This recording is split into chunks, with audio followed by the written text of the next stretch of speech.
Hallelujah. Amen. Kipam hezenge tuni. Pakai ni khosem hapta khat sunga dengan ni khomasapen ta jong dam sela pakai yang sunga pakai nei thupe nau muna hagau mei ti kong ki ding le dunia garsa dinga hagau garsa dinga dunia tak sansate pakai yang sunga tau dinga pathenin phat pha dam na to aging tho sawa tu phat ta jong pakai yang sunga tau thei dinga ihim puilut pau hingjing pathet masapen penin thangwa na pe hite tuni jong tàu na ngay cha tàu na hi ama sa pena la khom na ina nei diu hi intin tàu na ngay cha ma sa pen hin phung kate nu dom hing dam lo dam do zia ke pa na mai sam dang ka som nganan seme abana he nu nem tin hi ahung khatalo hi in tu la tu jing kana hungin ahung achun cái sẽ cái hộp pin nôm vào thế đi à các con mà mai chăm xem nu con mà mình thu cái sấy dâu này lâu chưa chỉ com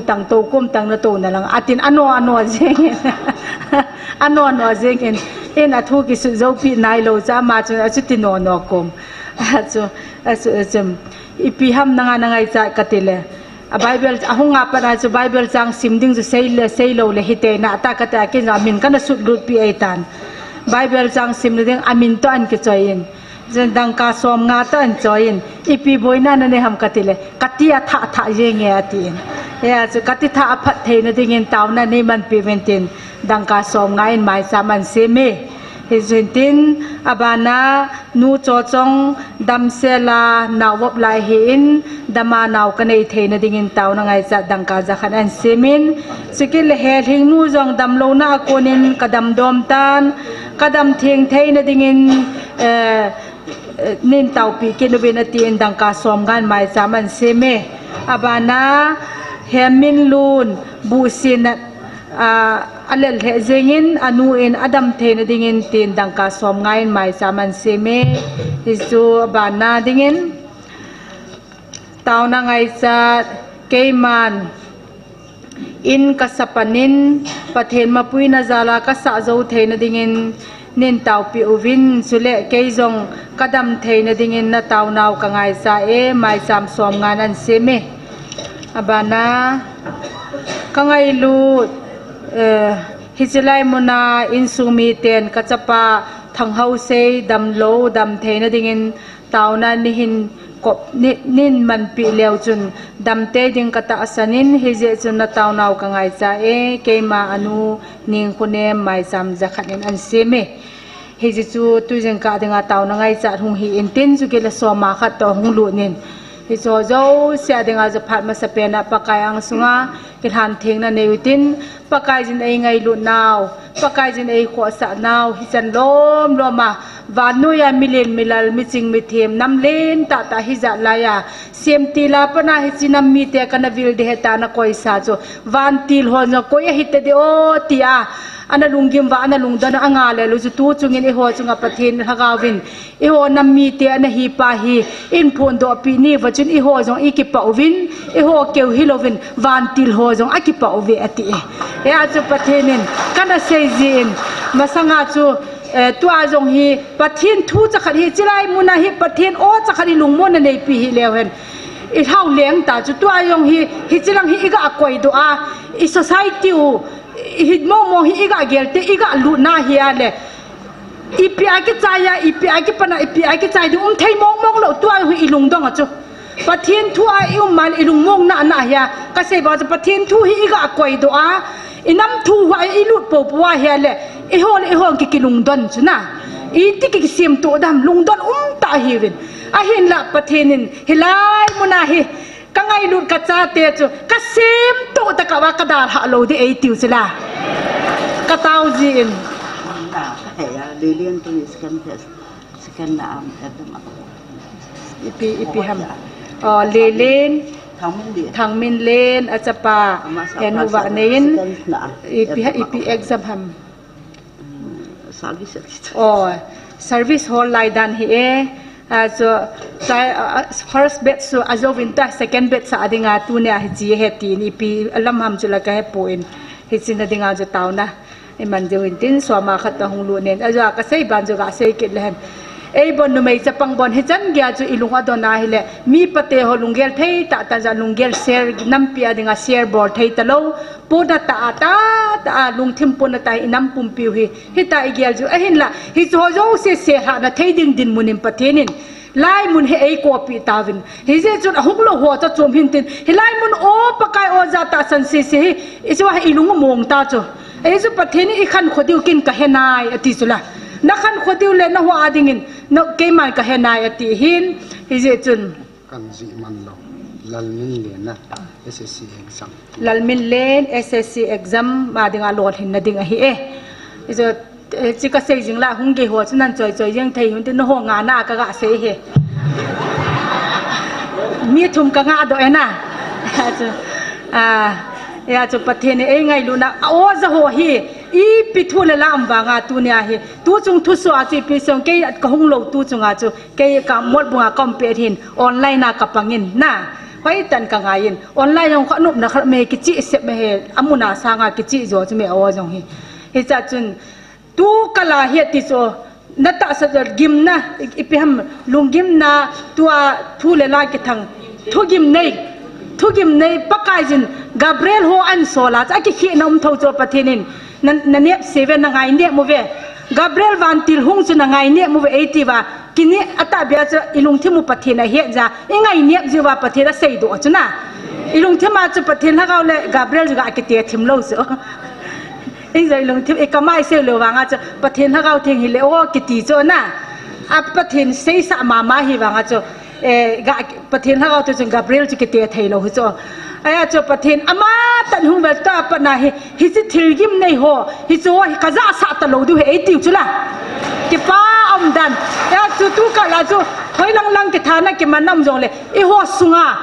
sunga hi chi pa chu thu gim nei hi pathen ei la do pi do hin ata san ho wa lung kham du chu lung gim du chu tu na pakai o za ta san ho adinga hi pi lung gim du ham pathen i thang wa pakai wa choi yeng du chi kin lem pen tau hi ko yong hen nangong nu he si ta sa dam lo adam dom ja ki pa na mai sam hi chu chu ai su hin te ka sei ba no atui thei te he hung sumo ji na he le tui tan al then sa then nga se nga ka ti le mai sam se mo hung sumo ji la ka al the he nga do ta nge nga dom ka ti ida mu le jing la le kon ti u bol ke taw te na hi chu hi en tin e a ju pakai ne ngai lu na he ka gel ji te le ke pa thu i ho dinga thum di om poi ka ti su me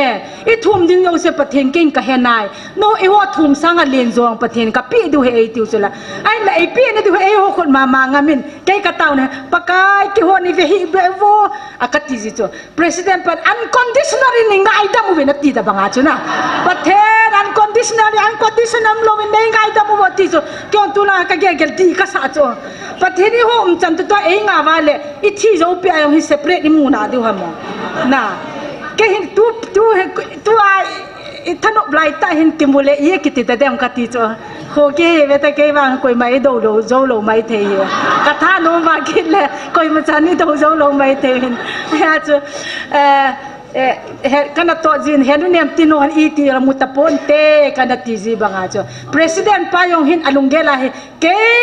hilai muna pakai nisya pakai thu ka ngaya pakai wa ka ja ka ta san sunga hin hi che pathin no ho thum sanga lien zo ka pe de ti e pi le ti ama no kinem na ne te sen jong kinem na ne ken jong kinem na chapang yo ne cho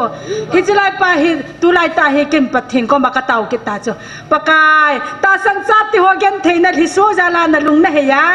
na ho thum sanga lien zo ka pe den te chunan na o za ho be hi lung set tan gam ne le se na phat thei bu na pa cho ni mu sa te vin ti hi ka tau na hi chu ata bi a cho pathin jong na e gel pi na lo de ho na iba nga kita ba itu I cha te ong cha chomi koi te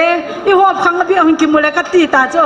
mo nga le lom jengin ai pi ong le pathem program chi ho sei thei lo hi in inga le du si itaw wale pathenin ta san na jala na tong ka he ati na ya je tu na ita san nau pa da chu ipan po pa la pathe ni yong chu ni kum sang kha chu ni khat hieng pathe na dinga I ho dinga sau tai bol ba chu ilung dal ke wa ilung don ke wa wa hi pathe ni ki tu ta hen sim tu ta ngate zan kha ka lung ko yo si asu tu le ke cha yeng na pathe na dinga I ma cha ha om poi ai ba mi hinga dinga igel te lawang lung ngap na di om poi hin la pathen cha te nang le ke ho wang ilung wa mongin ke pa men ye chun ke yong tunia hi tau na ngai cha ke ya ding a last ding him phung kating jinga sangpi kot lang zani hapta firing na langa hi ka lo hi pat det ka ti wa hi le changat phata pat ding ka ga ki go no wa hi le anja azanen firing au min a khu the thu in tu chan hi kakanga de no hi in akidama le jing le hin at panding kativin I zo se hi pathinen ta ka cha te chunga to apana hi tabang gim na ho tabang su gim no hi ka koi ta lo de ATP on ka ta sanin hi chon boy nom lo hi la chang le mim te ho phatja ki la tu mam theina ding jong ke ya ding mai lovin inam sung wa tu lai chang khop lai hi je in boy nom lo hi la phateke chai ki la tu theina ding jong taw na na ko mute hi zo sa ding to tuing ka taw na ngai cha so ma hung ke phong ho zo se ke pa thu se to e ma chang che ke hlan theng na to taw na na mangutin taw chai na e ne pi divin pasol lam cha ama en taw mi o se dinga taw chai na ne na taw te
hin am lo lai sam lai su be the nang man cha te na pi jeng na vil jing in na kan jing in na ho pi jing e ti ka mo zal na ko mi ki pa thu kan se ni ka kai nang ma vil na le ki thu pi na ka chan zalun ke ho zo se lung mong la mong in ga le to lai umin ka bin lung mong la mong in tong the than the chi khom le tao khom le ne khom don khom the ni koi jing zalun jong na ko mi ki pa thu kan se ni lo pi chung noi za kai bol the ka pathin nang man cha te na ngai lu in nei ching jingun nei pi jingun pakai gal man tol munum jong la lung mong an nei koi bin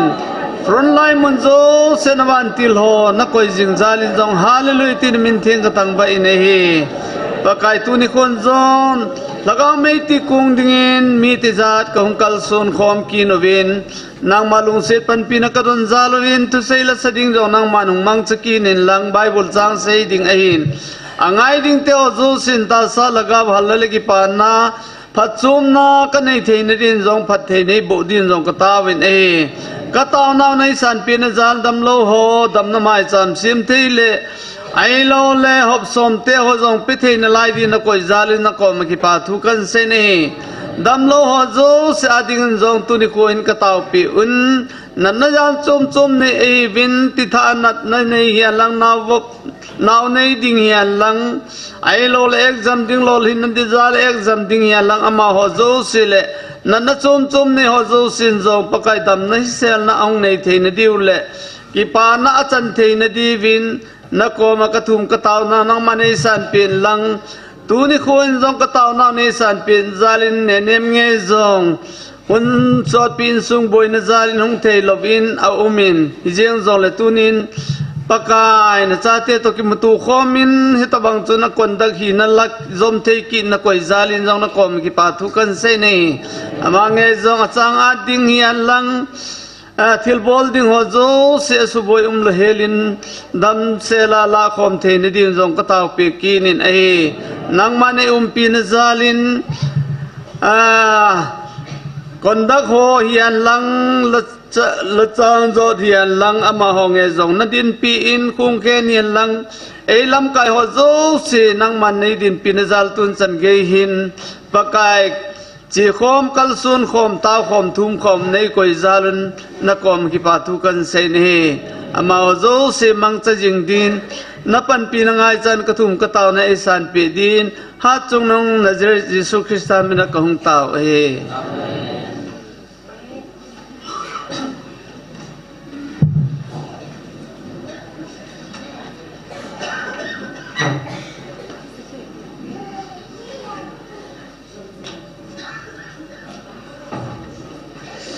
ki pau me tu ni program diu hin hong hang ka te Bible sang ai simpi diu henu nem tin hong hi in tin la sading pa thong len pa khu khu nu wa wa chuke le na kang pu pi ama in tunia ama ho cheng hin wa choi lai sa khom pi diu hin tin chule tauna e lam kai diu pa so khu pau ama in tu ni la tauna e lam kai diu hi in tin tu na mas penin pa thong len ama wa choi la sadin na ko tin ama sa zo le pa khu khu min hin zo min tin ama tenin asa zo te le Bible chang ai simpi diu henu nem tin ama ki gong sa no mi le phante tun pa thong len ana ko taw te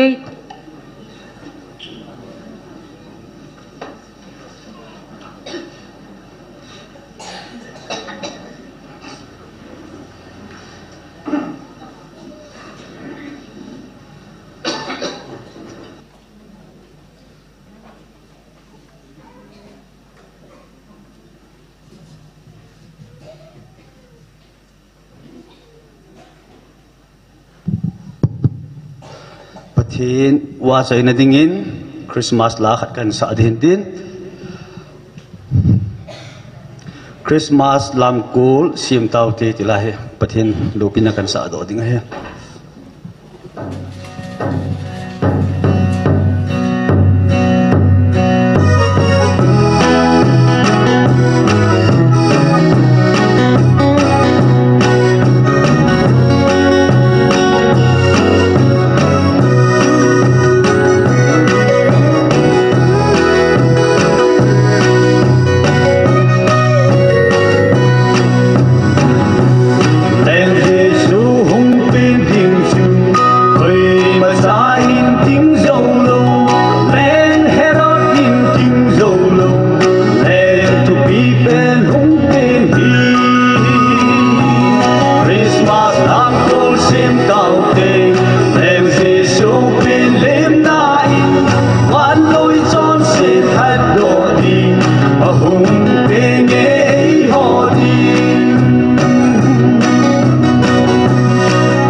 ประเทศสังกัด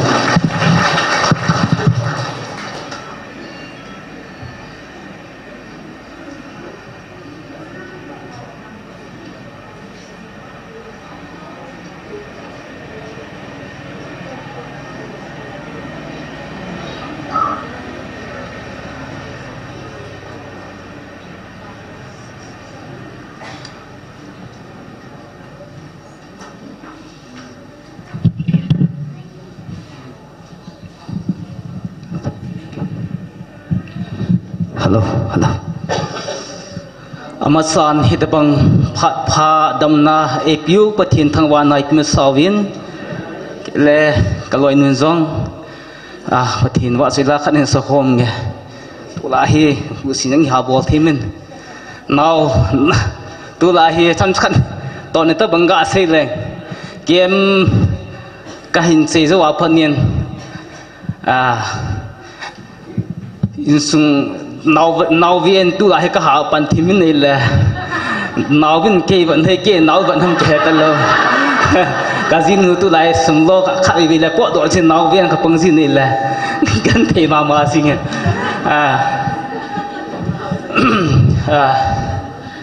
không muốn lối kỳ vọng thì nấu viên thì cái bằng thế đã đấy thế tham khảo ý định đi vào ta giống cái hiện cảnh xây tiền pakai vợ xin đi dingin ha các khu dân là gì là chúng tôi trên các khu dân làm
Kering disebut teringnya, nah.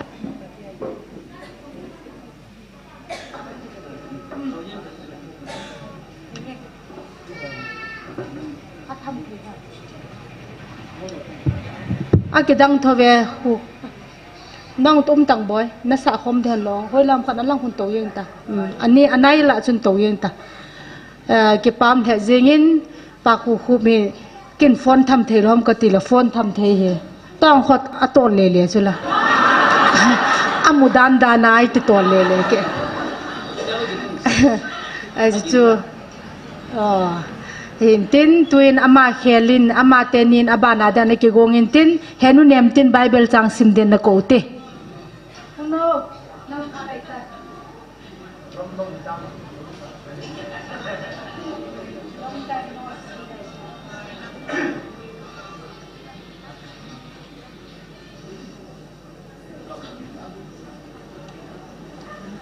tu ni jum ni rom ye ven na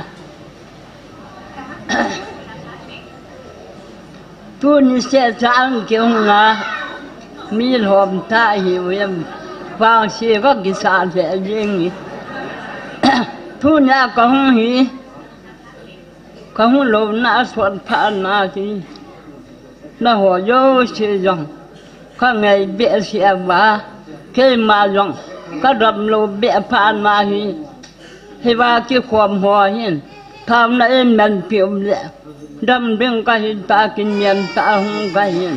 nếu tao pin nam có cái hơn hiền cái nhỏ đâm này nếu dùng tiếng tham na dòng có không dùng lệ có không đừng có không dùng lâu lệ tu ni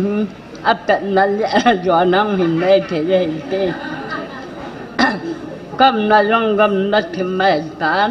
chum là phải dòng ở hải ดำยองอากิรำเพมองมองตะปวนพยองเนี่ยปะกายทางบ้านน่ะดึงหาไอ้ชิงดอกนุ่มหมกชุมพาสิปิดเปลนมุงทางชอมละขันนาปะชอมนังหาชอมเดวอาทุบปีจนปัดเพียนหัดทัดเปียบางอินหิวมุนทางชอมละขันในตาเปียหัวนั่งหัวมีกับมาเที่ยวเดะโคดินนาฮีเบ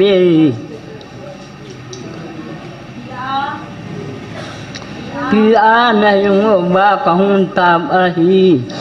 ตาสร้างในจัดทิลจังชีอากูนินกิกางเชบินฮิตบีหัวจูลกาวตกกิดมอาฮี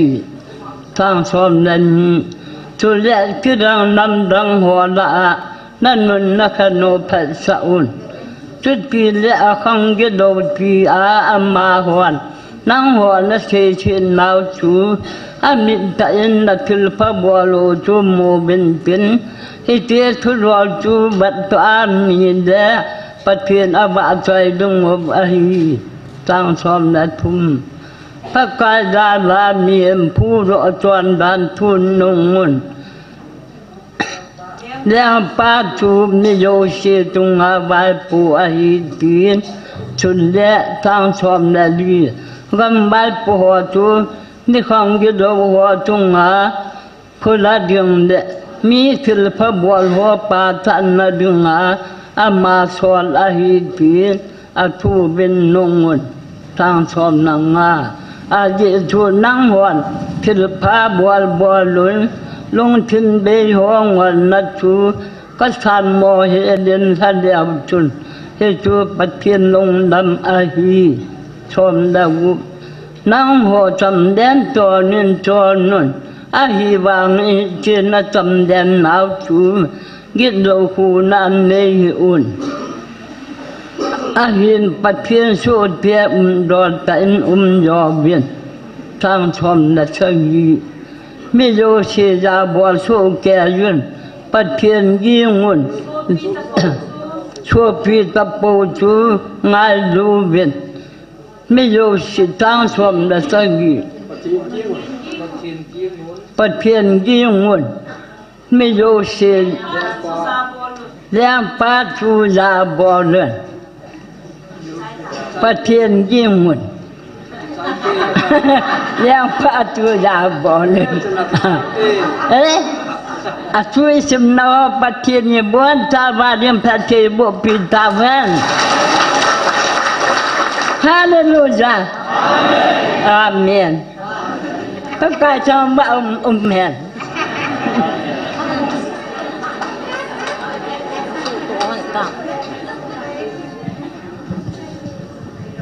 ฮัลโหล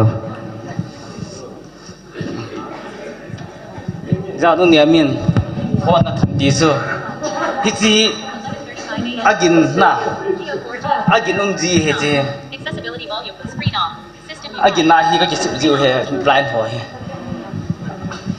ฮิจินี่จะต่างกันเตียนบัดเทียนว่าสุนัขดิ่งกัลวารีลำปีดีสุฮิจิลาฮีอุทงดินจังก็สาอินดัลซาเลไว้ตามแผนจนสายฮิจิจุดัลซาสาบินสุกันสาอันดิ่งเฮอะไรทับไว้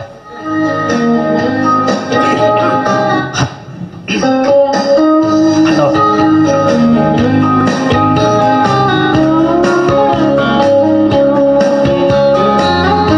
ฮัลโหลฮัลโหล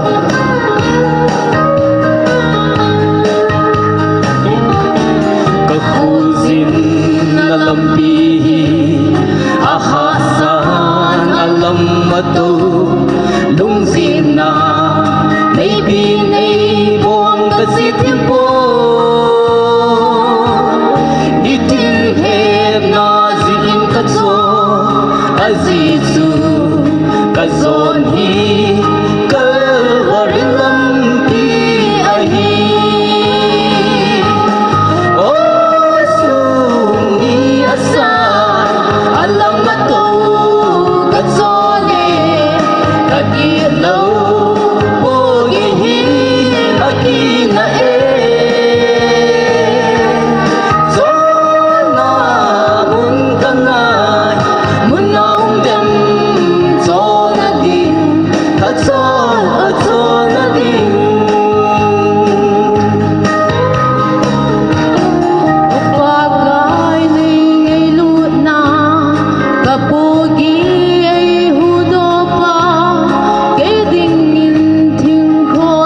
lâu cắt gió lệ cắt đi lâu ô ye hi aki na e gió na hung khăng ai muốn nào đêm gió na đi a gió na đi gió na hung đôi son văn gầm in non dù a gió na đi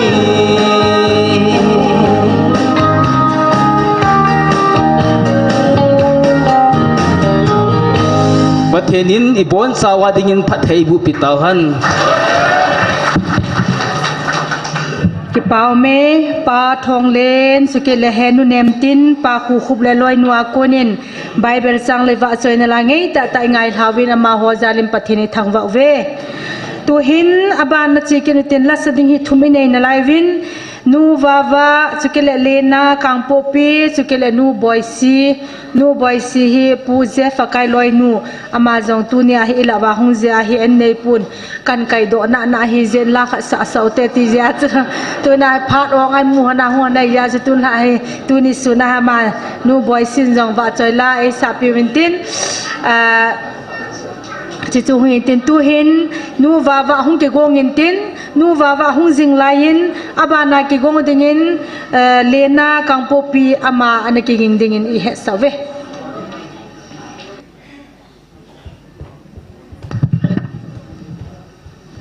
dabang phat phadam na ipiu pathin ka hin thang ba in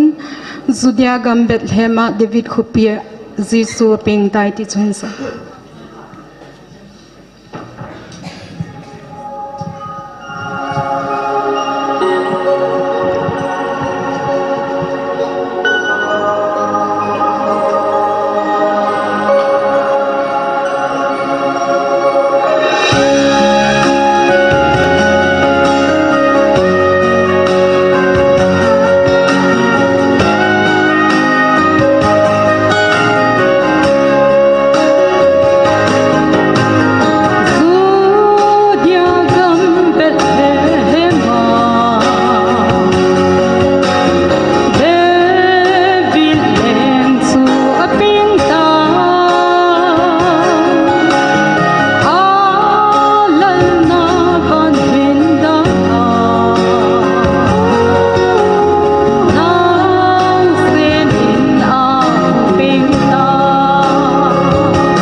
thầy bộ bị tao han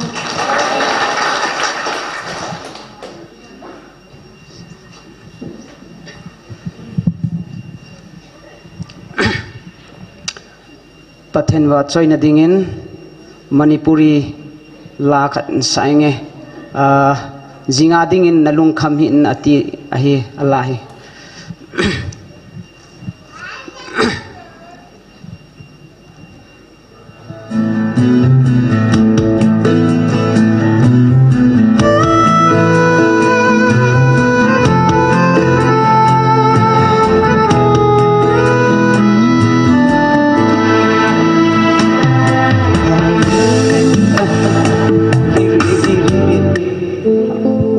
apa handball kita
Prabu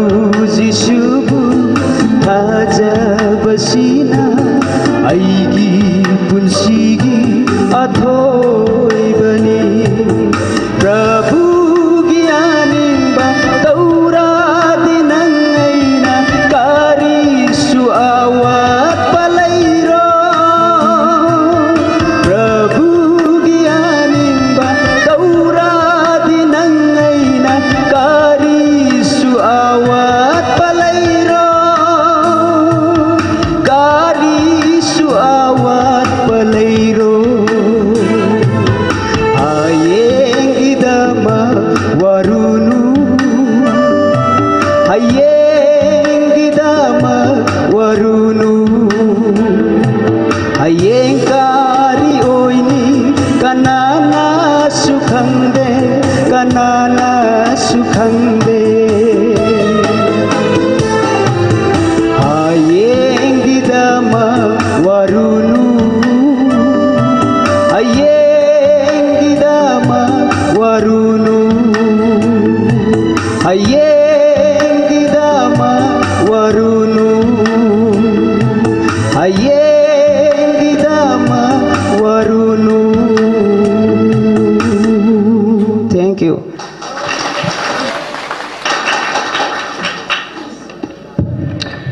Kipau me nu wa le golhang lena ama konin wa chonela ngai tai na ngai lavin lena yong hi chinai lo hin kem ki bol chu trip khat le ke lang hi ki tol do a tham khat mi li mi nga he om na lai vin ama ho hi helai taw namuna chom khat ki mang chading mo mo nga den hi ve ya ju tu nai ho la pakai wa choila ansa na chunga pathin achunga phat theibu lungmun na tha be peta hen tiong jiga thum pi ke nu hi hen lang tu hin abana nu boy si amai la hung sa ingtin nu boy sin la asa zo zo teng le tu ni a tauna e lam kai diu pa so khupau aman pathim phat theibu na chang puma phat han kila pai pai di hin te ai su pung hi gebe se lo lai pi hina som le ni gin na di minutes ko ta bagi nei na live in ama ya lung na chim ta pathin thua tauna e lam kai diu amayo na ki gongin tin tu nu boy si ko te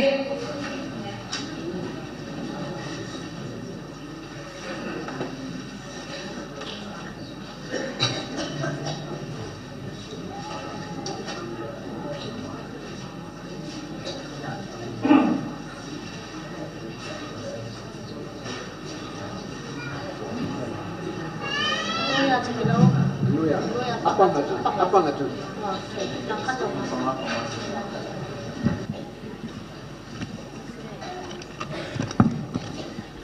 Pathian wa choina dingin van gam ngai nala kalai sit hin ho hi aha nge pakai tilan sang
Pathina tao na manghiu te masata in tao te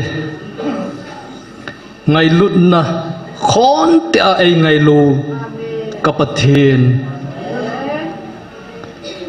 chule lung set na bulhing se da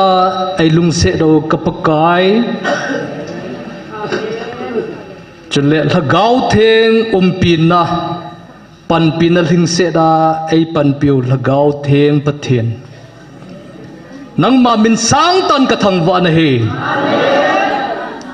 tunin pakai keima thasam hat lo ka hi a hian dunia hi pakai na chaute lagawa mai ti dinga hung ho hi ipi ham na sai pi nom hi chi dinga chu hung ding ka hi bowe pakai nang man nei mang chan ka pakai Jesu Krista mina ka taw hi amen amasa en hitabang phat pha ai pewa pathian hat chung nung sang ten ka thangwa na he chule tunia pathian o za a in sumite ho zo se kangai lut na pumpi in salam ka hin bole amasa en pathian thu khara pha hi hong do heutin hin simdong kate tarik li 4th November a pathian thu verse 28 a he ichi hin simdong kate ka ki khel chom de poi amasa a jong keima ka hin jan hia jong keima ma ka hin dunia jong keima ma ka hin tun chot a jong keima ma ka hi bowe na chungowa keima hi chi kana sei sa hi lo ham ta san na a keima ka o a ka coding na hi ve ko na o na ta san wa na nit ti ngau le ka kitip ka tip pi phat thai na le gam ho jong phat thai ka bo ding a hi kana ti sa hi lo ham pathinin phat thai bo pi taw han a chaina chu question mak a he thu do a he question mak dunia he thu do langa he i ho le i ho iki do na deu la thu hi tham khat ka hin sai do no ma he ama sa en bible a pan sama sa heu tin bible chang khat hin sim do ma sang ka te dunia a topic kitele thumun ti de ham isai deu hi head to sa elo le mi pau ki sei le witness ti de ham hi chung cha nga hi chom khat i taw khom ma sangwa hi khat la khat ki til kho tu hiu tin hiu te ta hi khong ki go da hi in alang khara sei ding chun la sa ho le bible sim ho i cho chu ingan si wai taw thei jeng o hi hi jong le khat la khat ki til kho na digen pha chom khat in lang ka tin bible chang khat hin sim do ma sang ka tin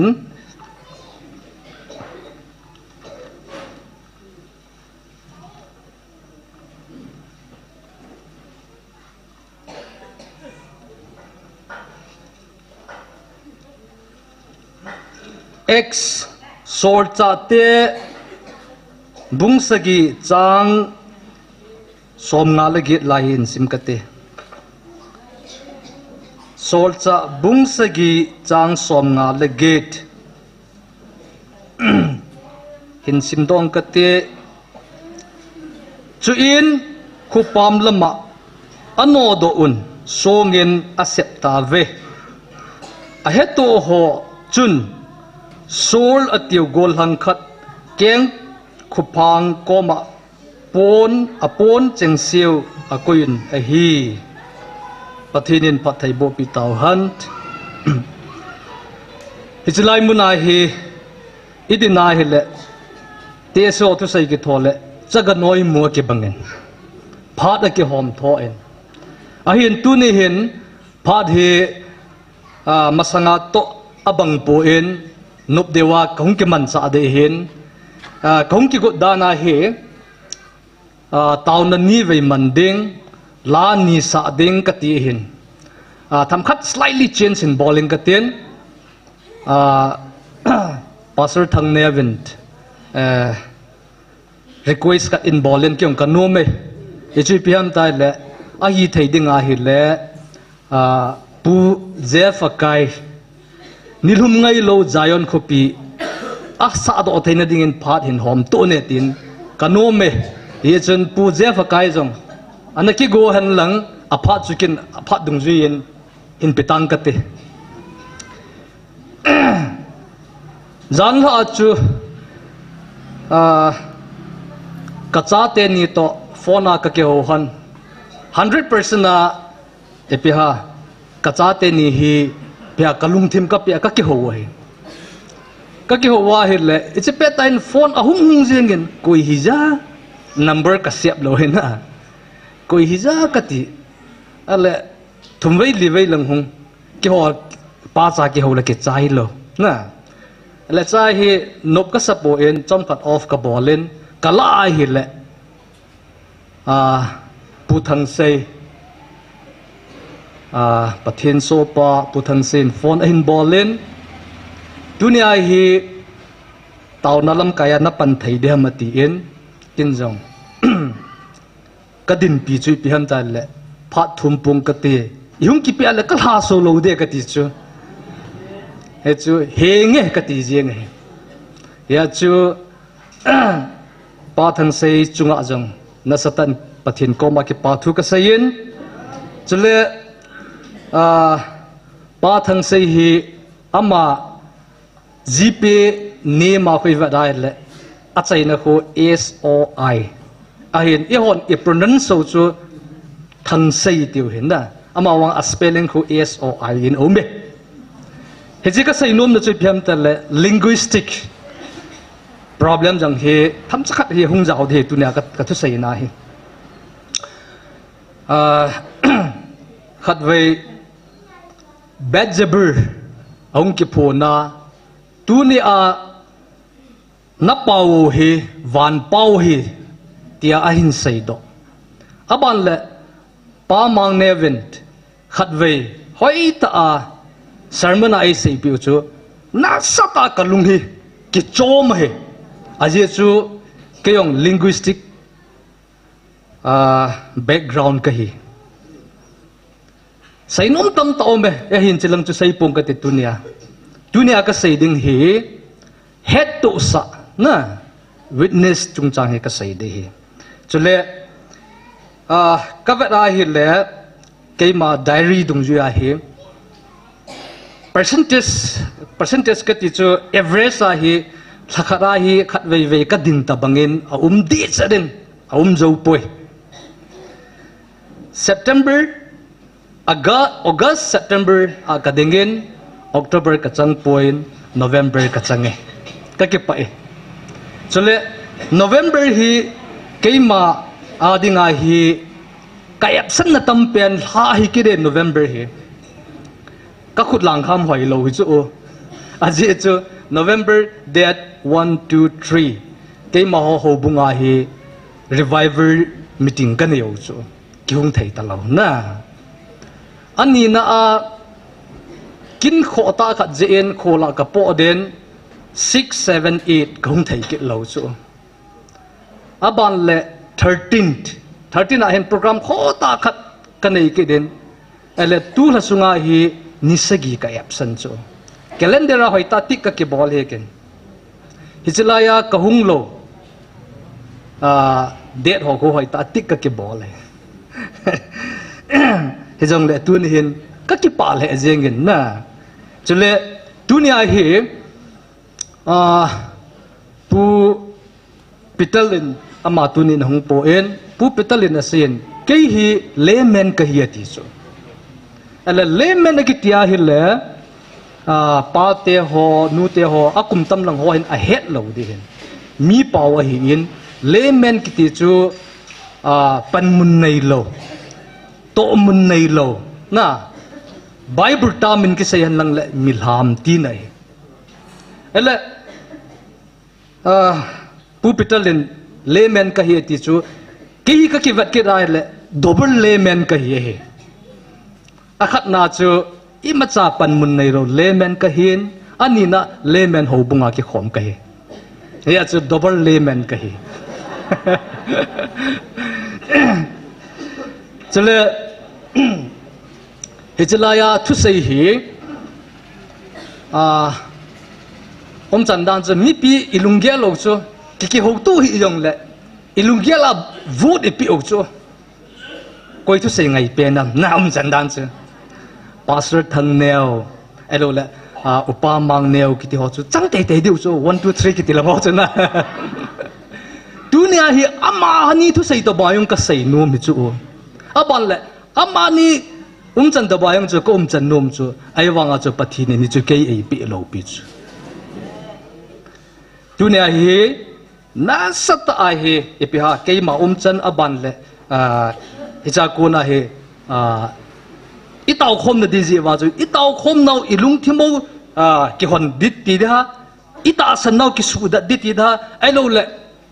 khat la khat ki til kho na dinga hi kain sei no ma hen zan ha pa thang sein ford in bola asaya chu hi chi peda ka gial chu adang poi kin mi ka gatil kho dingin a percentage atam poi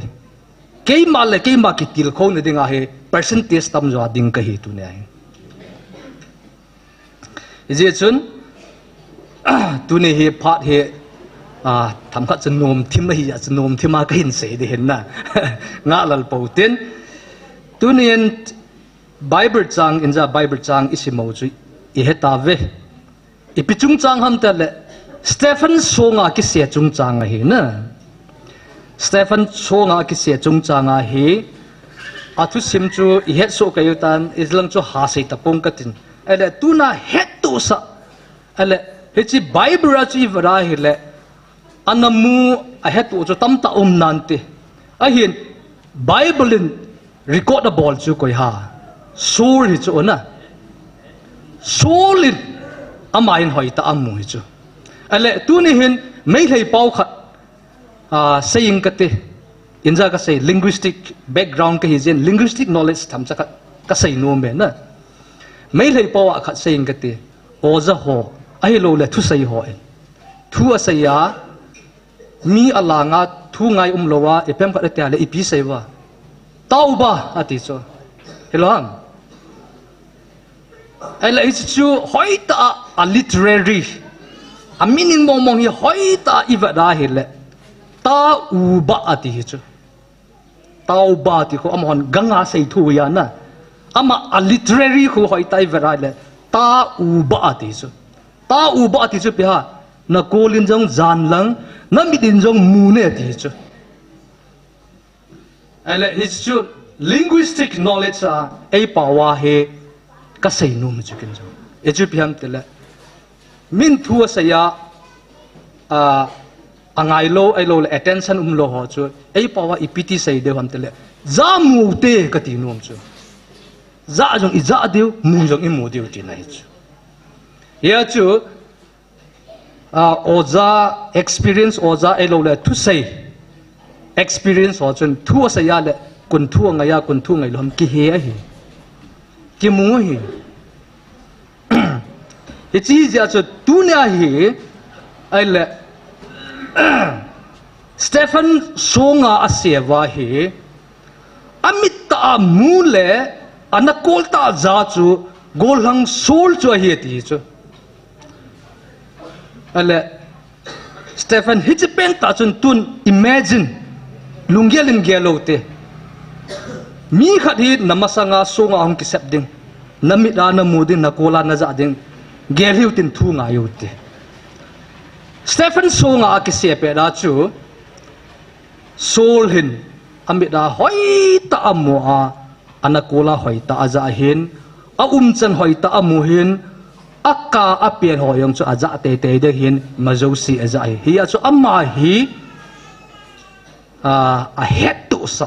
bible in api hi ele tuni hin bible chang khat to hin simbe in katen Luke bungko chang som lagera patsa som ni chan chu hi in a hin la alhom langin hin siming kati luk bungko chang som lagera pat som ni a hin som ni chu hin siming kati hoitan hin ngayon lang luk bungko chang som ni chu in aman amaho za nang hola koi a hi native atile pital in adon budin pathin Krista chu ati question mak hikit chu na kito na hi chu tu ne ai he pakai su Krista asai zui ho to anum khom na thu do nia nei hi tu ne hi ka sai phong no mai ale pakai su Krista ta sa a leisi da hung pina na hin to chun midangin an henai pui ale ana to ho je chun mit cho el bai ho adam sa ai lo le nga pheng chang ha them cha ho tam ta so sa mi tam ta wa na he cho ta bang chu ahung phara chu mi tam ta in pathin hi na a helowa amin thanga he ro chu na dam theina ne la cha ki mu theina ta mi tam ta na het tau chu ele hichi a het phatwai tu lai pau ke theile popular ta chu mi jau se het ta popular ta ai le hichi a he pakai su Krista en thu do ani do he asai zui te ho koma thu do ani ado he ka sai do nom he chu ya chu ipi atiam ta le pakai su Kristan asai zui ho la he ado kita chu mi pi ho hin ke ma hi koi a hi 81 na ti chu na koi a hi 81 ta hela a bible hi va hela asai zui ho la hi Peter hi ipi ha mi na yong chu a hen loi na pangin aba le ama hi na yong hi a pi ha milunggang ti dam asai khel jong ke pi phamat asai kha yong ke pi phamat na milunggang tiute sipai pangkhatin asayen sipai pangkhatin mi khat personality asai cho ama hi agang til pha bol yong gang til se bol jong gang ti da ai chu asa pau yong he gan ta ke pa sa ji ala asa pau ke pa hele bella be pi ji chan dan chu ale hoi la ham khara phem khara su khel ji la abel kho pi ji na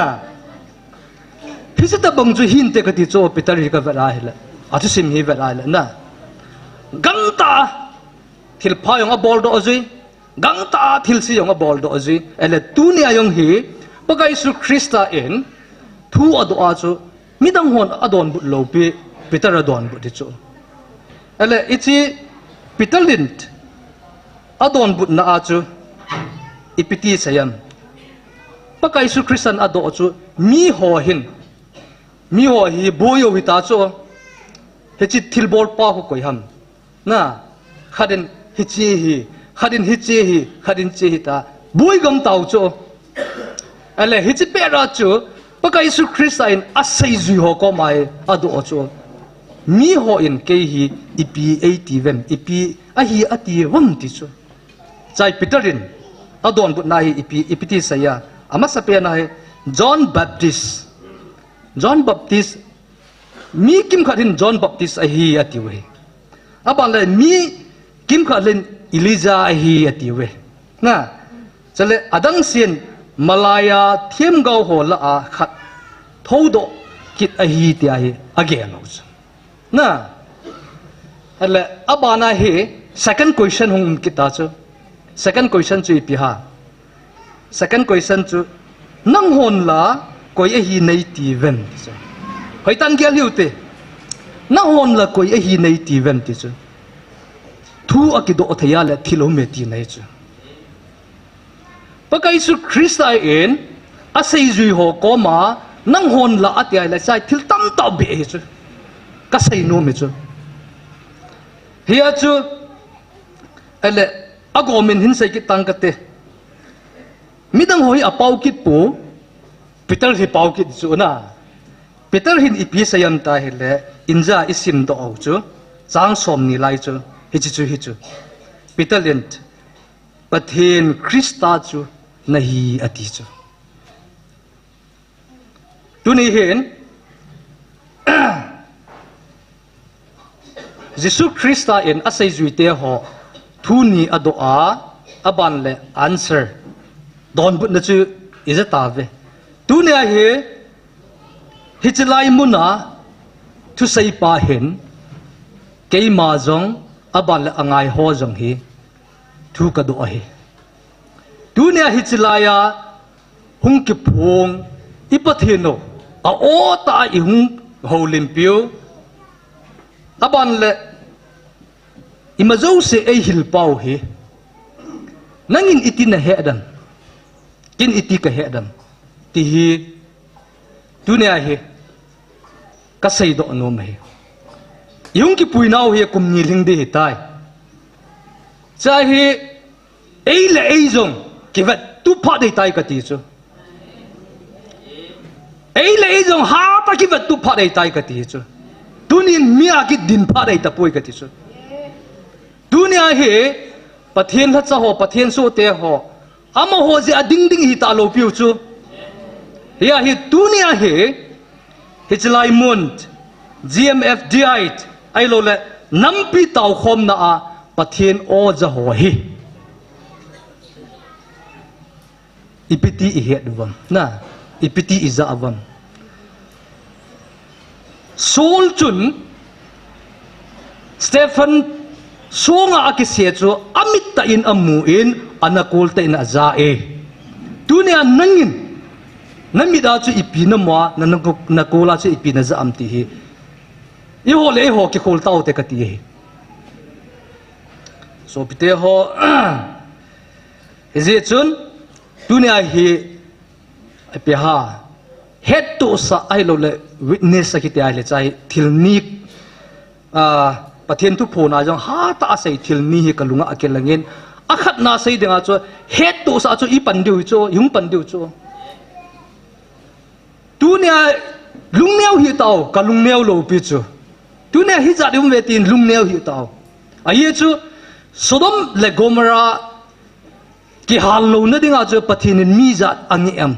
a chai na pe na cho mi som bo hi chu la na mi som an lo ja Sodom le Gomorrah ki hal la he chu ele tu na hi ku ki na ma dinga chu mi hi za ri mo chula kai kalung neu poi ama wang to ha se ai sei deu chu pathinen ei gut na pau hi ipem tele van roi pum pia sei phung ninga ei gut ki do chu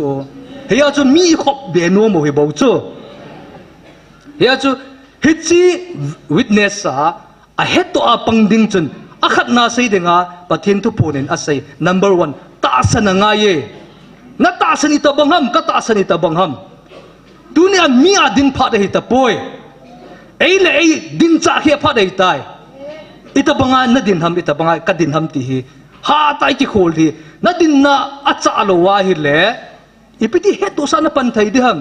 ipiti het to sa ka pan thai de ham he chu first point he ani na a ngai lu da he ta san le ngai lu hi science in ki sai lang le theory le practical ta bang he ta san hi a foundation he ta san in nei a foundation chu adat tinga le ngai lu cha tam lo hung ding he ta san chu hoi ta da da hi le ngai lu chu a cham lo hung ding hi ja chu ipiha isayo chu het tu sa kitia chu qualify hi deu he dunia he ke jong hatan ka ke bolen nang jong hatan ke bol hiute ni khat ding le hi chlai hung ki chai de he pathin thu pun hung ki chai de hung ki chai ting le nang le ke I pan de he het tu sa I pan de he hi chi het tu sa hung I pan te nga hi le foundation ita san na chu ita bang ham he chi dung ya chu ngai lut na nei diu ngai lut na nei lo chun a sap phung thei lo de he ta san na nei chun ngai lut na anei te te de he ama wang ngai lut na ka nei ta san lo wa foundation lo wa le hi chu a thon hi de tu ni hin anup le jengin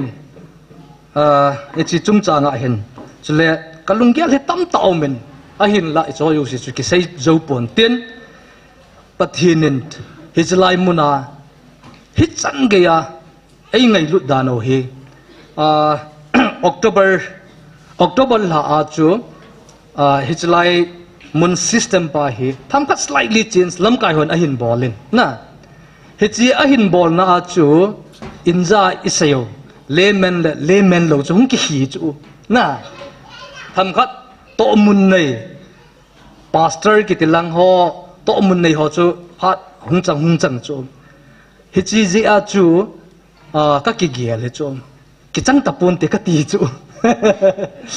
ki chang tapon te ka ti hin a hin la ka gel phalo be a tunia ka hung chang ki thi chu ka ki pa e chale tuni hin hi chi Stephen Songa ki se chung changa aban le Paul int soul int amit ta amu a anakul ta aza ho hi mang ta lo pi chu ama Christian hinai lo pi chu cha he a hi le hi chi pe ta chu soul hi anti Christian pathian dodal na ama hi he so ke o hi china thip na awa lo hi na aban le aman lekha permit jonga kila do ki hi chu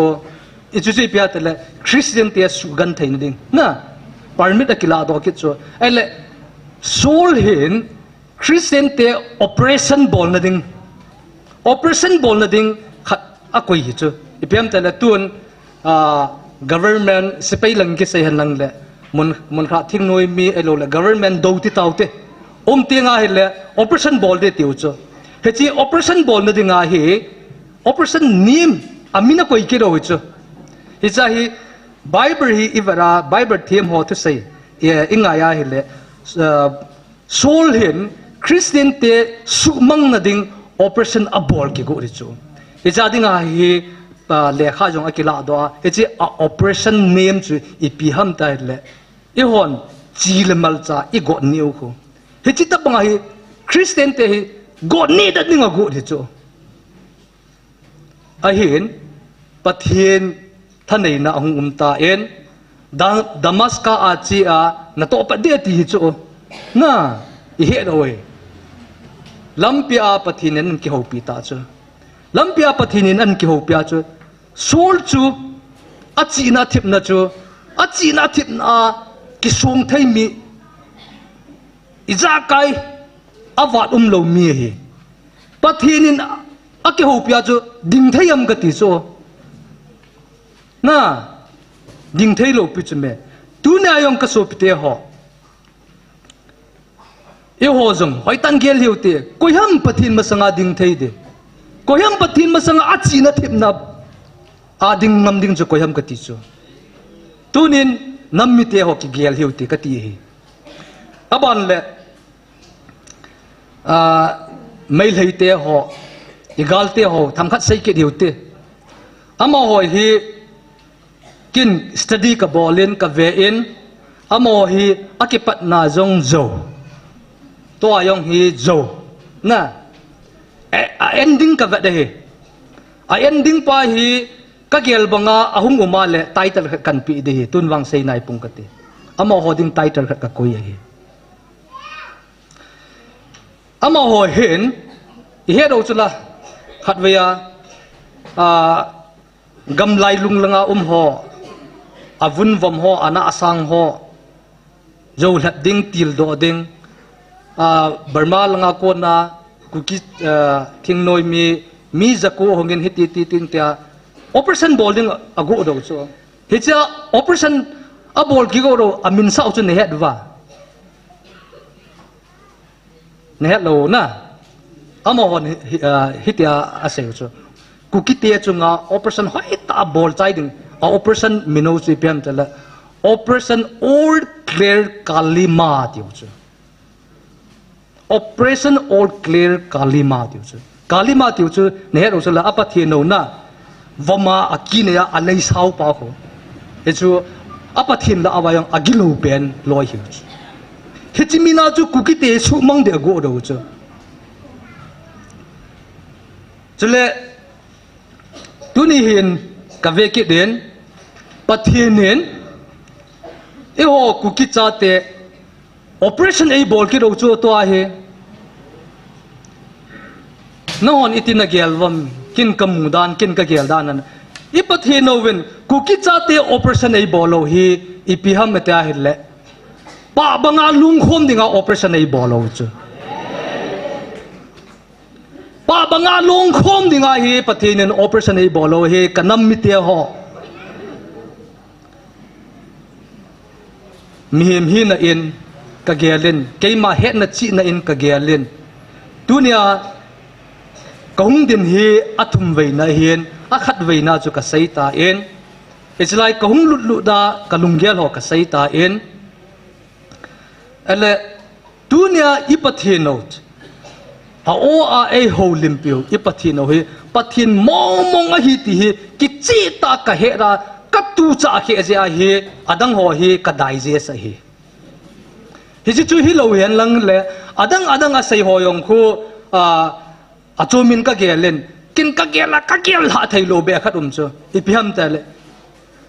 igal mi te ho to ikisatwa e do de khuti ding ho yong chu a choma ka koi chu tu na kin ka boi pi na tu chan ge ayong hi hin lai chu ipiham ta le ka ta san zo thai lo ke ma mi him hi na aban le leisit mi him hi na chu tu ne ayong ka ta san zo thai lo chu I in sungwa lung ki to ayum diu pai ka ta san zo thai lo chu amawang pathin in operation I bol now chu pa banga lung khom di tale awadum lo di tinai chu I bonds ke wa ei ko ti nai chu ele hi chi ka sei bangin ka point pa chu pathin a hi na pa chu ka ta san ja ke ta san lo ho chu ka kichup ba pathin thua nung ka hi dunia hi hichlaya hung ho hen lang a hung lo nam mi pite ho tuni hin hoi tan gel hiute Stephen Songa ke sia chu solin amit ta mu a hin anangu kol ta aza a hi kanam mi pite ho ata san thailo ho yang ka oi mo poi aban le alhadai ho yang ka oi mo poi a hin ka oi mo na khat o me hibang wa noi pum pia dinga aki thang pen hot topic a hitai dunia ipathino chelaya hung ta ipiati le amuna na phatchen lo ham ipiati le namita na hung mu lo ham ipiati le na kolta na hung za lo ham kanam mi pite ho tuni in ki khol hiute hoi tan ki khol hiute chule hichalai thu pon chung changa hen khat ka sai nom ke de epiham ta hele ke vat dan hen categorize ka bolai pe ka hop za cho he poi a hin la imi hem hi dan wa he kamu omen epiham tele thu pon pa he tun het sa dingen het thei dingen hospital the mo ki jan na ko ivarai le a group a chu iphiam tai le general ward omen na aban le special ward omen chule hichi chunga chu deluxe ke cho super deluxe ke cho na aman jong tam che gil che thu che ti taute na ele hichi lai mu na pathin o ke phun jong hi aza ho hi hitia hi kamu he ke hi general ward ka hi general ward ka hi chu ka hi mi pi na mi pin is zao chu hi aban le tham khat flashback na tham khat nung la ki ta deute galung ke patti lai gal kho lai chu ke wang kompon ahin athua azab ma sa hon asai chu pian tele galung kho ding ting le he pa in thu phonum ding ting le galanga lam kai ho atum bia ko chula na aban le gam sung su thing na ding gam sunga adei lo ho hi chi vat tup na dinga chu gam vet tup dinga angan si ho sa ho yang ko chu la na aban ting le hagawa hitia a kiloi khom na dinga lam kaya in nei ho ho bung lam ka ho pastor reverend ho yang veiza da ko hom kati na ale dunia hi chila ya ki khomi general wat ngan sin hiu bo cho tam jo 90% general wat hiu cho ho hi tuna another 10% pan mun nei ho na hi chu omen hi chu chung chu na yong chu amo ho chung vu ma amo het thei lo jong ki hi chu na doctor hegin in sai chula na chule evangelist nu le evangelist pa ama te ni za ding bo se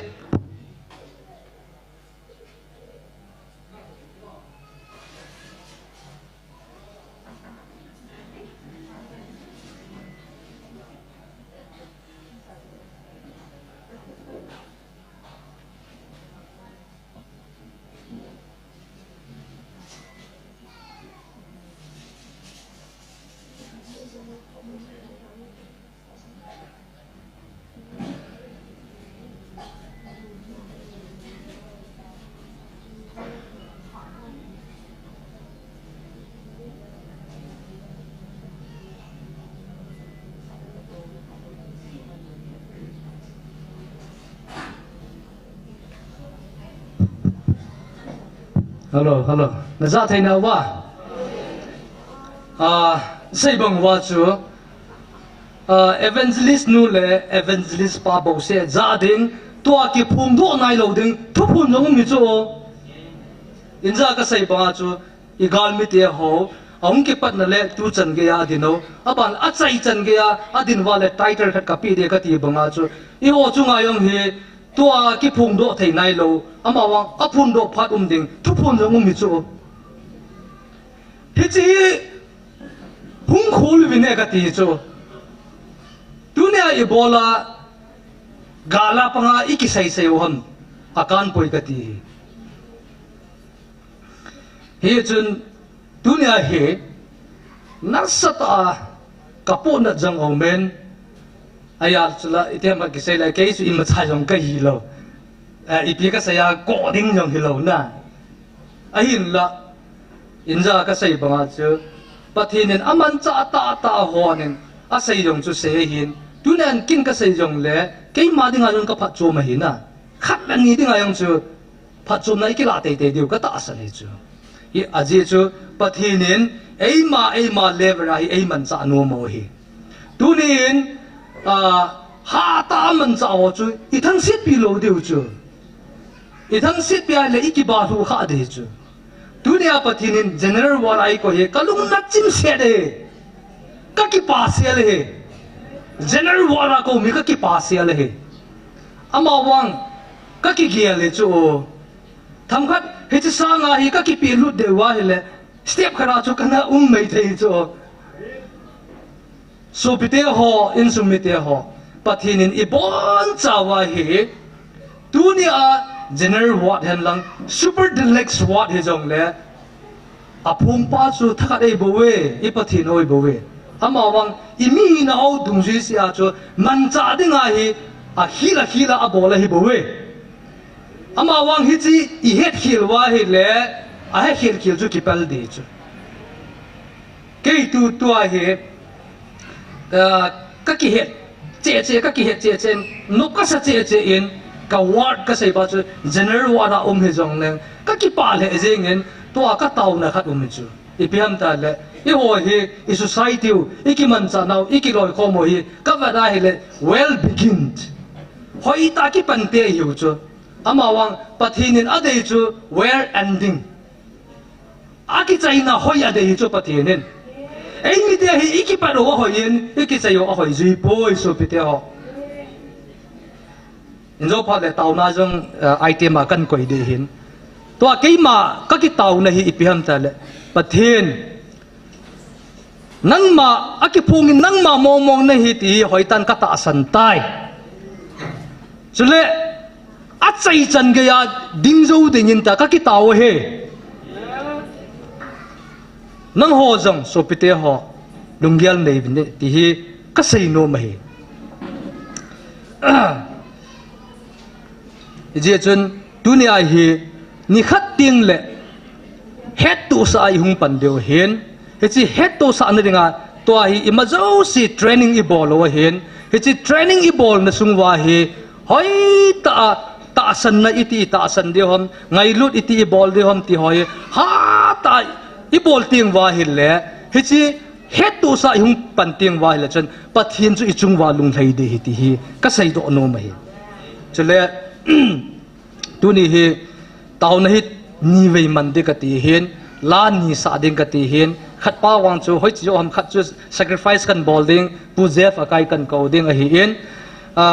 พาที่อากิตุจะได้กันมันเดียเห็นพาที่ก็หาละเราเดียเจ้าจนโซปิเตหอตัวนี้เห็นน่าสตากับปูนั่นเห็นเฮ้ยปะเทียนโอซาปะเทียนโอซาตัวนี้อิดินมโนปาเฮ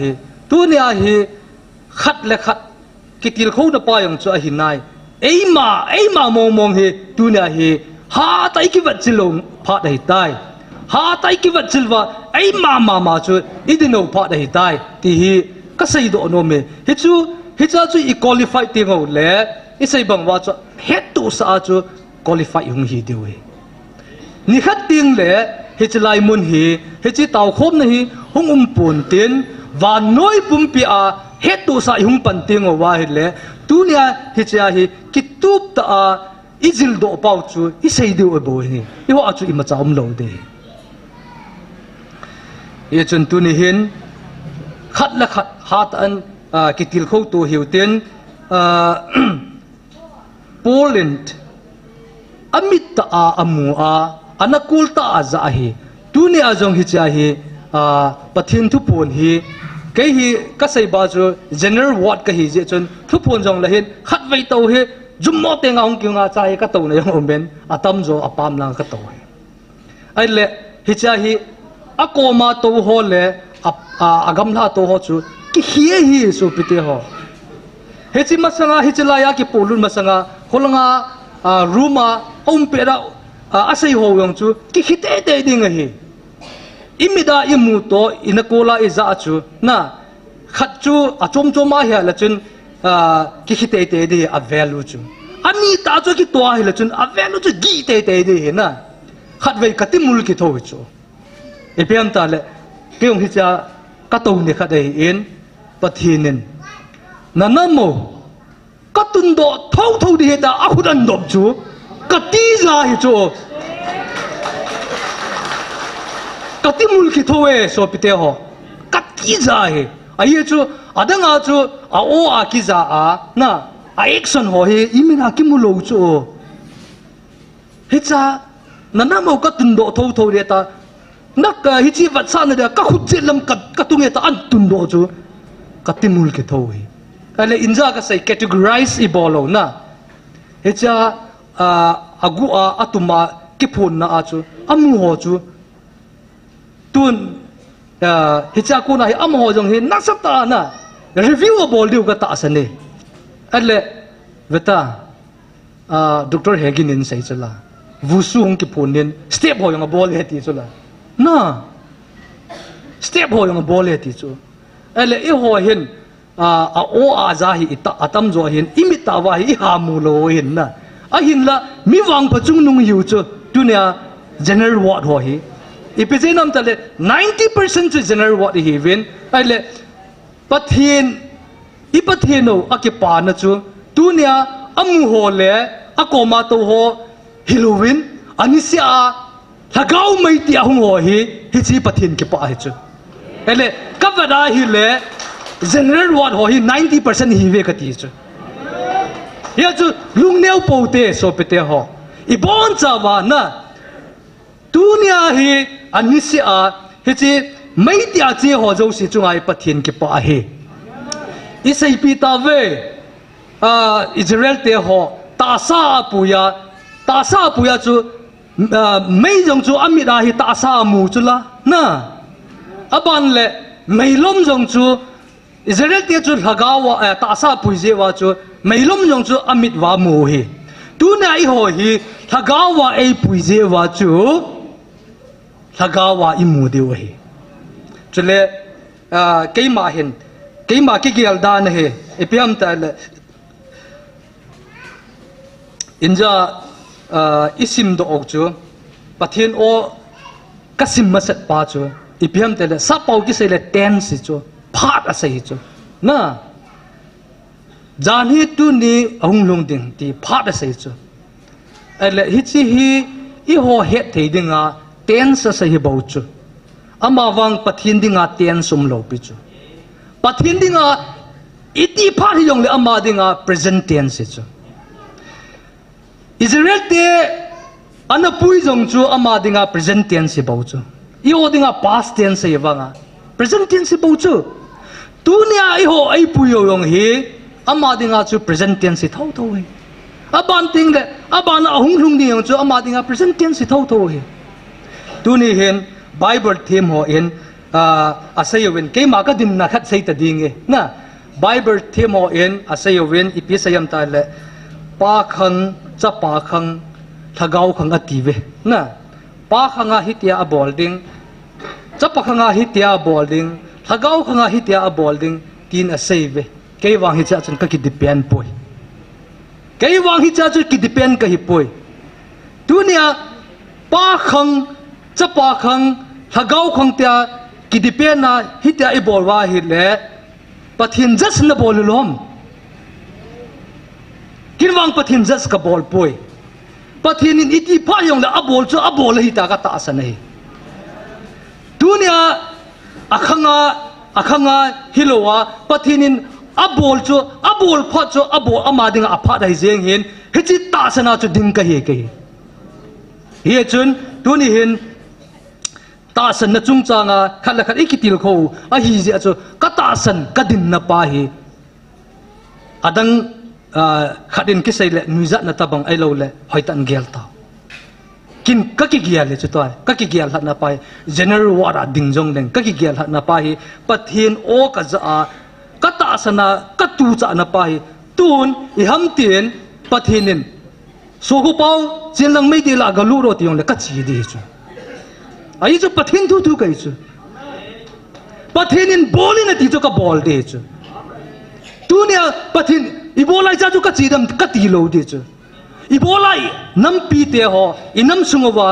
khuti kha chi ti ham i bola pathin chui hon i kan ki go ro ham na pathin in a bol chu bol he pathin a bol chu i jui de we ka ti no ma he achai na lang hungdu tanggaten Stephen songa ke se churun sol chun hoi tan amit ta in amu in anata in aza na hi so pite ho tu nia hi chlai muna pakai hung ke phun na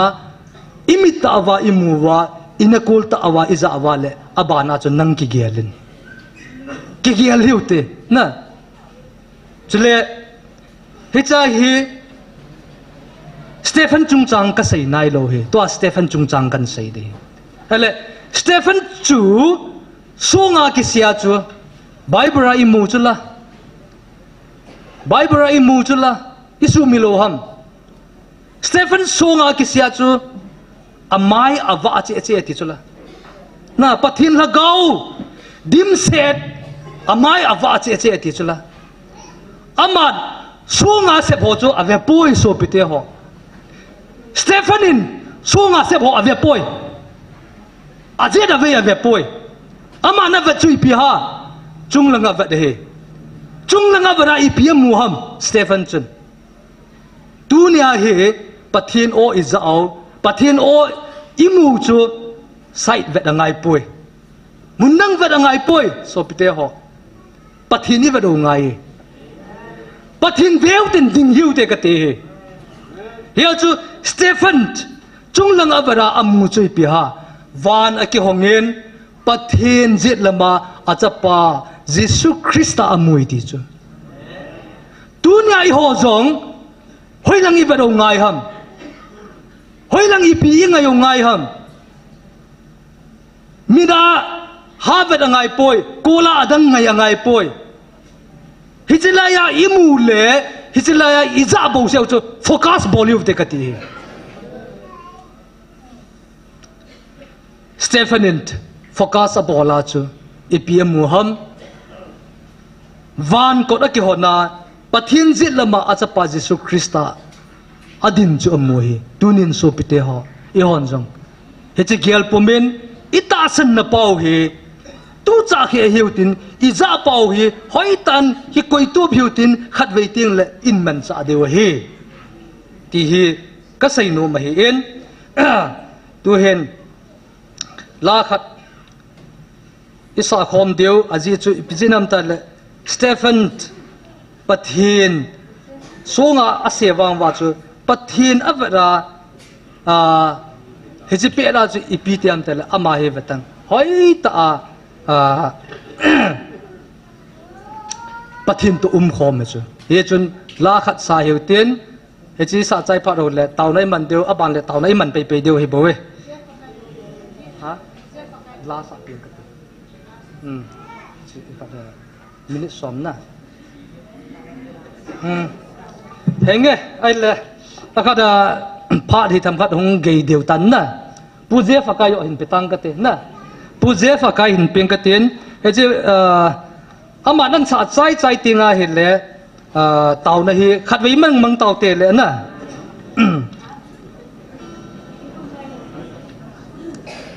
taw na tinga hin taw na tinga hin thum ka hin gong gen hi chin phong dong ka ten aman la an sa chai ting le na he chu akhat na a sei dinga taw na a igel lo deu chu hi chi lai mun na ta san na pakai o za a ta san na ding ho a chai chan ga I din zo na divin pathin ko ma taw hu tin khala khat ke taw khom hiu te ani na pathin o ina sei he hi chi lai o za a ho apul ha yong be ti chu amo ho ding in taw hiu te apul ha ho na pathin ko ma taw na mang hiu tin ong kit na divin taw na mang hiu te athum na a hi chi pathin o za thei nai lo ata san thei nai lo ho inam sung wa ho digin taw na mang hiu tin I bon cha taw na man deu ke pha da ding ayong a chai na in mang tang ka tin a chai na hi pu pastor thang nevin ai la pi win tin tun pu Jeff akai phat hin peng ka tin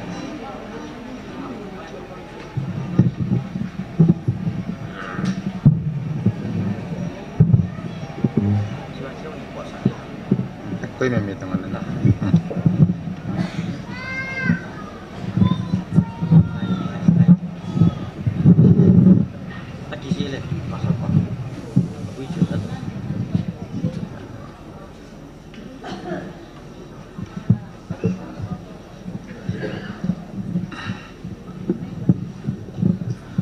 guitar hi apo nam lo ya cho dinastur chung chodam gitile mai champunga deng anal mo ka sa jam to yeng ka teng na ga cho na khup changa ma sa cho lap sang sa na mun ha cho kho he ana kilom lo tu le phajo ding ka ti he ki to le phajon de ka ti he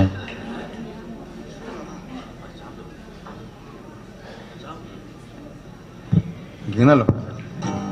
pizza phea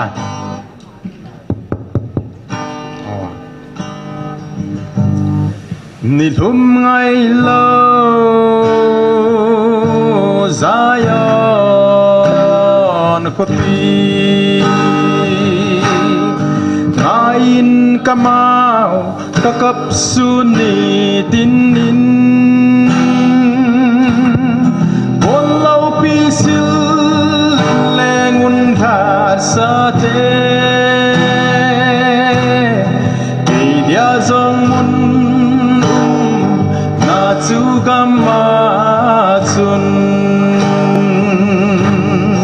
Kangai tabe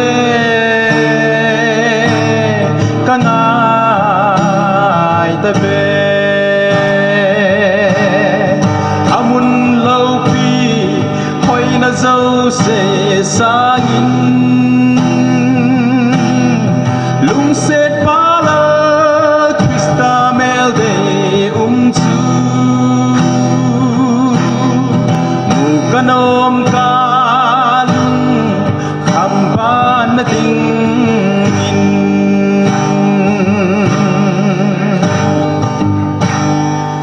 ahoy na se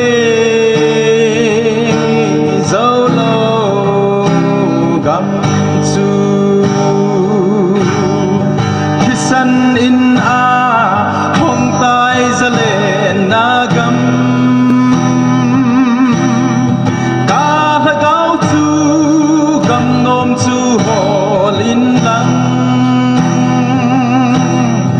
lei set gam hi chul bit te ding a hi kangai ta ve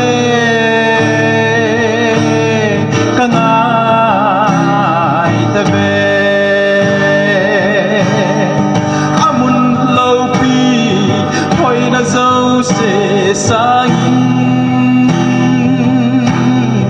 lung set pala twista mel de chu mu kanom ka lung kham ban na ding in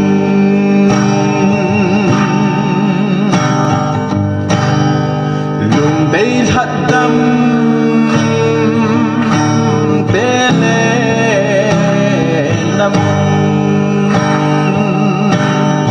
chung thei lâu ca dip ta me han dam pu nei sil thengin thaga bin nei puin lal lung nem gam hoi chu ka ngai nge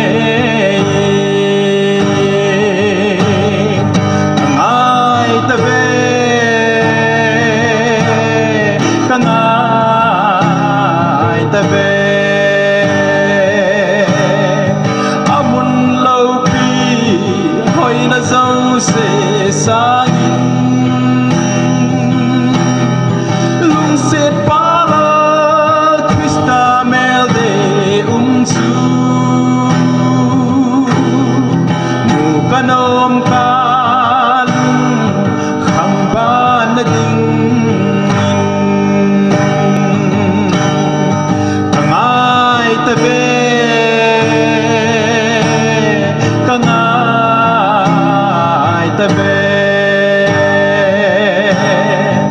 amun lâu pi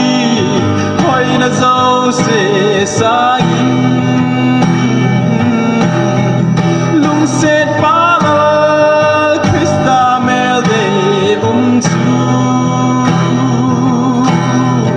mu kanom ka lung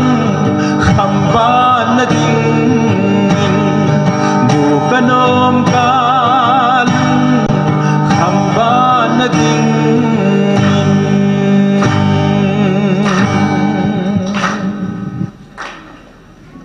thaki pa e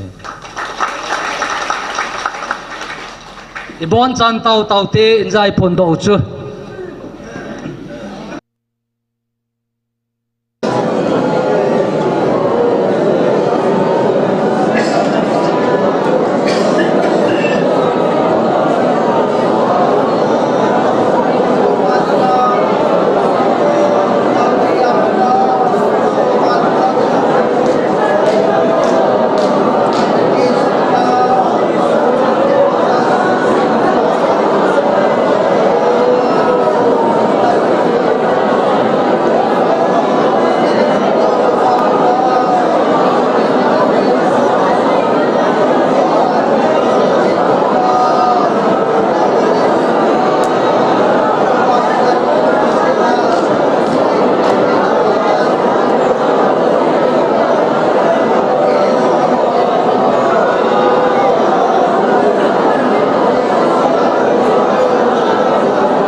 te pathe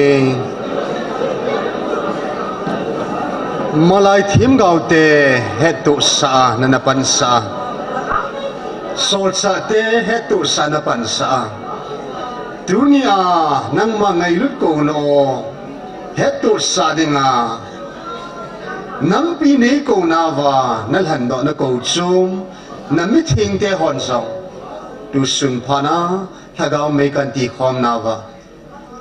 wo pakai ki hol lung gu le ki hol lung lam hiloven nang ma in kanam pi diu le kamimal diu le pathin vanui adinga to gun na ni ho na lung lam ho zo si abon sa aban sa subuli na umzo thina dingin hu hing pu kapakai de ta na jer jesu men kang ta khomove amen.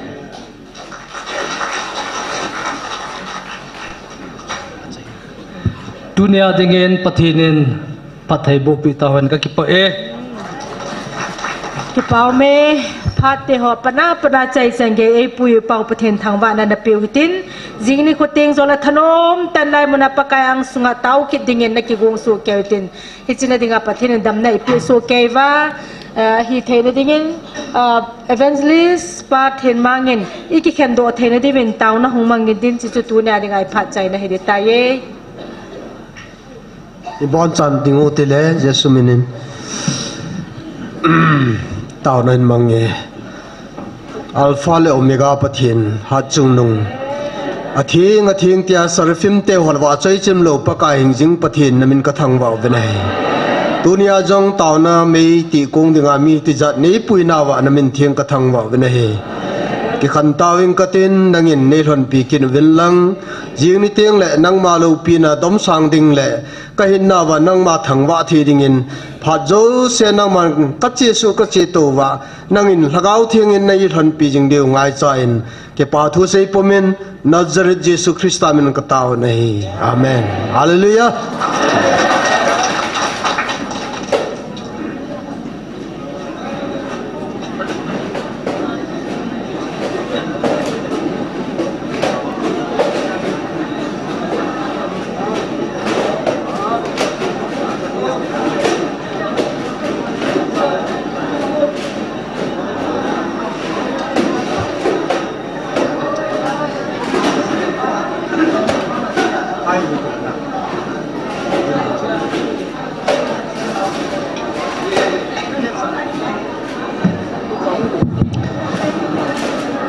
WhatsApp internet at chita lo zechun haul hat sa ho pate ho nilha tao khom na Monday nilha ai kit tai pakai minin pastor jang sin tao nai lam kai ding hin nilha pungup hiding he lung se tain phat homa hap ta khat sunga nilha khat tao khom na thon lo wang pang dingin iket sa kirove